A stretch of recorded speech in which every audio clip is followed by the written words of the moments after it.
அனைவருக்கும் வணக்கம். சற்று முன் வெளியான முக்கிய அறிவிப்பின்படி குடும்பத் தலைவிகள் நீண்ட நாட்களாக எதிர்பார்த்து காத்து கொண்டிருக்கும் மகளிர் உரிமை தொகை தொடர்பாக தற்போது முக்கிய தகவல்கள் வெளியாகி வருகின்றன. தற்போது தகுதியான குடும்பத் தலைவிகளுக்கு மாதந்தோறும் வழங்கப்பட்டு வரும் ரூ.1000 தொகை இனி 2500 உயர்த்தி வழங்கப்படுமா? அப்படி வழங்கப்பட்டால் முதலில் யாருக்கு கிடைக்கும்? ஏற்கனவே 1000 பெற்று வரும் பெண்களுக்கு எப்போது முதல் 2500 கிடைக்கும்? இதுவரை உரிமை தொகை கிடைக்காமல் இருக்கும் தகுதியான பெண்களுக்கு என்ன செய்ய வேண்டும்? புதிதாக விண்ணப்பித்தவர்கள் வாய்ப்பு கிடைக்குமா? இந்த தொகை எப்போது வங்கிக் கணக்கில் வரவு வைக்கப்படும் என்பது குறித்த பல்வேறு கேள்விகளுக்கு பதிலளிக்கும் விதமாக இந்த வீடியோவில் அமைச்சர்கள் கூறியுள்ள முக்கியமான தகவல்களை இவ்வீடியோவில் விரிவாக காணலாம். வீடியோவை கடைசி வரை ஸ்கிப் செய்யாமல் பார்க்கவும். நமது சேனலை முதல் முறையாக பார்ப்பவராக இருப்பேன், சேனலை சப்ஸ்கிரைப் செய்து பக்கத்தில் உள்ள பெல் ஐக்கனையும் கிளிக் செய்து கொள்ளுங்கள். மறக்காமல் இந்த வீடியோவிற்கு லைக் செய்து கீழே ஹைப் என்ற எல்லோ கலர் பட்டனை கிளிக் செய்து விடுங்கள். வாங்க வீடியோக்குள்ளே போகலாம். முதல்ல தற்போதைய நிலையை பார்த்துடலாம். தமிழக அரசுடைய முக்கியமான நலத்திட்டங்களில் ஒன்றாக செயல்படுத்தப்பட்டு வரும் மகளிர் உரிமை தொகை திட்டத்தின் கீழ் தகுதியான குடும்பத் தலைவிகளுக்கு மாதந்தோறும் ரூபாய் 1000 அவர்களுடைய வங்கிக் கணக்கில் நேரடியாக செலுத்தப்பட்டு வருகிறது. இந்த தொகையை பெண்கள் குடும்பத்தின் அத்தியாவசிய தேவைகளுக்காக பயன்படுத்தி வருகின்றனர். குறிப்பாக மருத்துவ செலவுகள், கல்வி செலவுகள், மளிகை பொருட்கள், குடும்பத்தின் அன்றாட தேவைகளுக்கு இத்தொகை உதவியாக இருப்பதாக தெரிவிக்கப்படுகிறது. இந்த நிலையில் இந்த தொகை 2500 உயர்த்தி வழங்க எதிர்பார்ப்பு என்பது குடும்ப தலைவிகள் மத்தியில் அதிகமாக இருக்கிறது. மகளிர் உரிமை தொகையான 2500 குறித்து ரமேஷ் அவர்கள் கூறியதாவது: குடும்ப தலைவிகளுக்கு மாதந்தோறும் ரூ.2500 உதவித்தொகை என்பது வழங்கப்படும் என தேர்தல் வாக்குறுதியாக தாவேக அரசு தெரிவித்திருந்தது. இதுவரை வேறு ஏதேனும் திட்டத்தின் கீழ் உதவித்தொகை பெற்றவர்களாக இருந்தாலும் சரி, இதுவரை மகளிர் உரிமை தொகை பெறாமல் இருக்கும் புதிய பயனாளியாக இருந்தாலும் சரி, விடுபட்ட தகுதியான அனைவரையும் இத்திட்டத்தில் இணைக்கும் நடவடிக்கை குறித்து அவர் குறிப்பிட்டுள்ள முக்கியமான தகவல்கள் என்பது: உயர்த்தப்பட்ட தொகையானது தகுதியானவர்களுக்கு வங்கிக் கணக்கில் கட்டாயம் 2500 செலுத்தப்படும் என்றும், மேலும் தகுதியான நபர்களை தேர்ந்தெடுக்கும் பணி என்பது தீவிரமாக நடைபெற்று வருவதாகவும், தாவேக அரசின் தேர்தல் வாக்குறுதிகள் அனைத்தும் கட்டாயம் நிறைவேற்றப்படும் என்றும் கூறியுள்ளார்.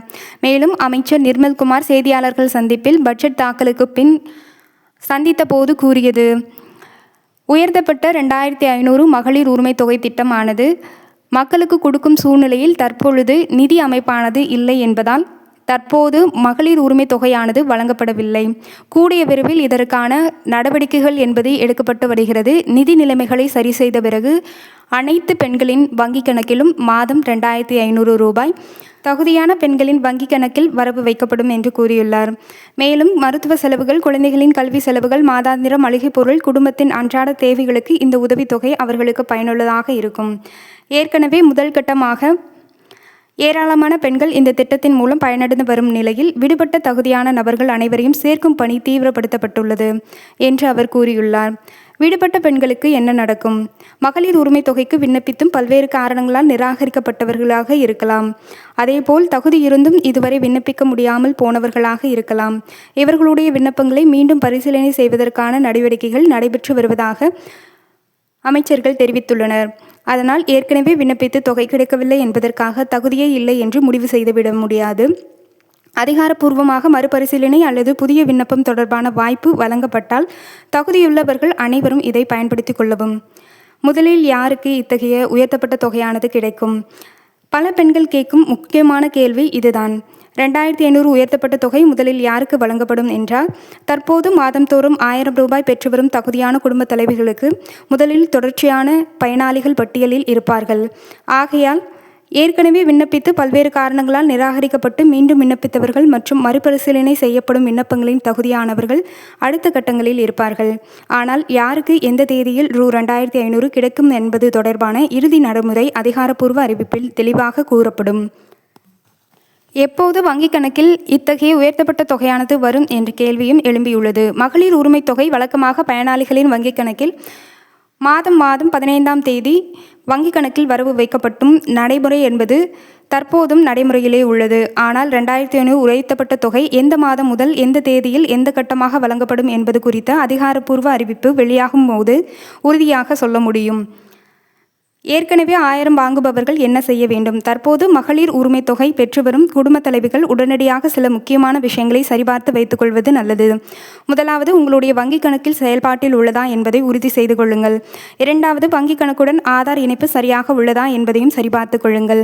மூன்றாவது, வங்கிக் கணக்குடன் தொடர்புடைய கைபேசி எண் செயல்பாட்டில் இருக்கிறதா என்பதையும் உறுதி செய்து கொள்ளுங்கள். நான்காவது, உங்கள் பெயர், வங்கிக் கணக்கு விவரம் அல்லது பிற முக்கியமான தகவல்களில் மாற்றம் இருந்தால் அரசு விதிமுறைகளின்படி தேவையான புதுப்பிப்புகளை செய்து கொள்ளுங்கள். ஐந்தாவது, அரசு அறிவிக்கும் புதிய விண்ணப்பம் மற்றும் மறுபரிசீலனை நடவடிக்கைகள் இருந்தால் அதிகாரப்பூர்வ வழிமுறைகளை மட்டும் பின்பற்றுங்கள். புதிய பயனாளிகள் கவனிக்க வேண்டியவை. இதுவரை மகளிர் உரிமை தொகை கிடைக்காத தகுதியுள்ள பெண்களுக்கும் இத்திட்டம் தொடர்பாக மிகப்பெரிய எதிர்பார்ப்பு இருக்கிறது. புதிய பயனாளிகள் சேர்க்கப்படும் போது அரசு நிர்ணயிக்கும் தகுதிகள் மற்றும் விதிமுறைகளின் அடிப்படையில் தான் பயனாளிகள் தேர்வு செய்யப்படுவார்கள். எனவே யாராவது உங்கள் பெயரை 2500 திட்டத்தில் சேர்த்து தருகிறேன் என்று கூறி பணம் கேட்டால் தயவு செய்து அவர்களிடம் ஏமாறாதீர்கள்.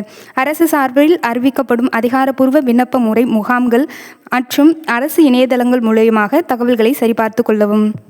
இந்த தகவலில் நீங்கள் உறுதியாக தெரிந்து கொள்ள வேண்டிய முக்கியமான ஒரு விஷயம், தற்போது நடைமுறையில் இருப்பது மாதம் 1000 ரூபாய் மகளிர் உரிமை தொகையே. அதை 2500 உயர்த்தி வழங்குவது தொடர்பாக அமைச்சர்கள் மற்றும் அதற்கான முன்னெச்சரிக்கை நடவடிக்கைகள் நடைபெறுவதாக கூறப்பட்டுள்ளதை தவிர்த்து ஏற்கனவே விண்ணப்பித்து நிராகரிக்கப்பட்டவர்களின் விண்ணப்பங்கள் மீண்டும் பரிசீலனை செய்யப்படுவதற்கான வாய்ப்பு இருப்பதாக கூறப்படுகிறது. அதனால் தகுதியுள்ள பெண்கள் தங்களுடைய ஆவணங்கள், வங்கிக் கணக்கு, ஆதார் இணைப்பு ஆகியவற்றை மேலும் கைபேசி எண்ணை சரியாக வைத்துக்கொண்டு தாலுகா அல்லது மாவட்ட ஆட்சியரிடம் அங்கு உள்ள மகளிர் உரிமை தொகை திட்டத்தின் கீழ் இருக்கும் விண்ணப்பத்தை வாங்கி அதில் நீங்கள் பதிவு செய்யலாம். இணைய வழியிலும் பதிவு செய்யலாம் என்று செங்கோட்டையன் அவர்கள் கூறியுள்ளார். இத்துடன் இத்தகவல் முடிவடைகிறது. நன்றி, வணக்கம்.